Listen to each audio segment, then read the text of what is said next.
probably not too much to write about this early camp for you this year, right?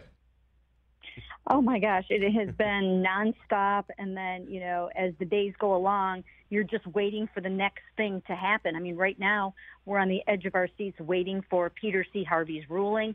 So it really has been nonstop.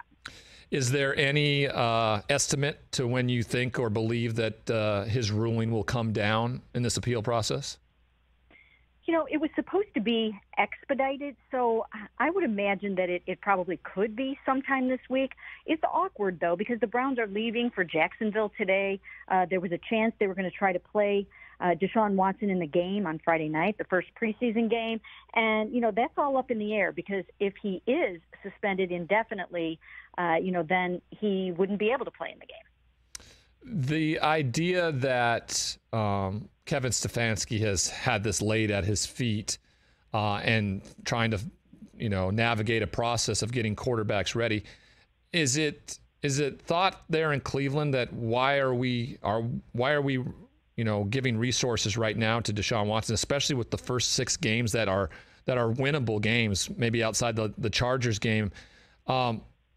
Jacoby Brissett deserves and needs more reps, especially with the likes of Joshua Dobbs and Josh Rosen behind him, who may get thrust into action in case there's an injury as well. Yeah, you know what? It's a tough balancing act right now for Kevin Stefanski. He has to try to get Jacoby ready to start how many ever games for the season, but he also has the reality that, anything can happen in the legal system to this point.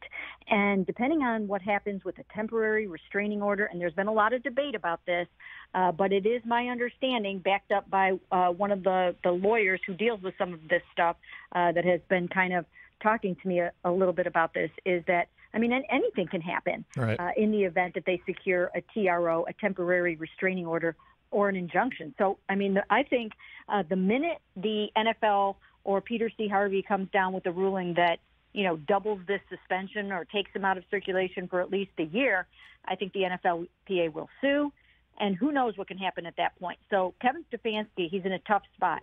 He's got to get Jacoby ready to play. He's got to keep Deshaun ready to play. We've known what Coach Stefanski has said publicly, right? He's been up there on the podium holding the jersey up with Jimmy Haslam, the owner, and Deshaun Watson in conversation piece.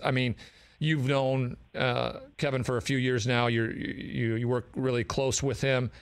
How do you think he is taking this all in? He cannot like what distraction has become because he feels like they have a very talented football team, and this unfortunately is something that's going to be a bit of a dark cloud that just covers them, and most likely for the season.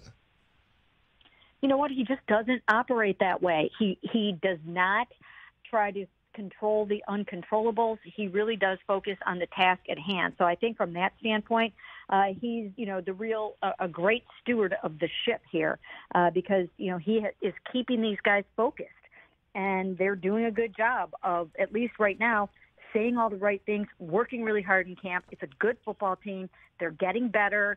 You can see out there, this is going to be a dominant defense. They've got the great running game. Of course, they have some issues there now, too, with Kareem Hunt asking to be traded. But Kevin is unflappable. And I think he has guided this football team through this issue just the same way he did COVID when he first showed up on the doorstep.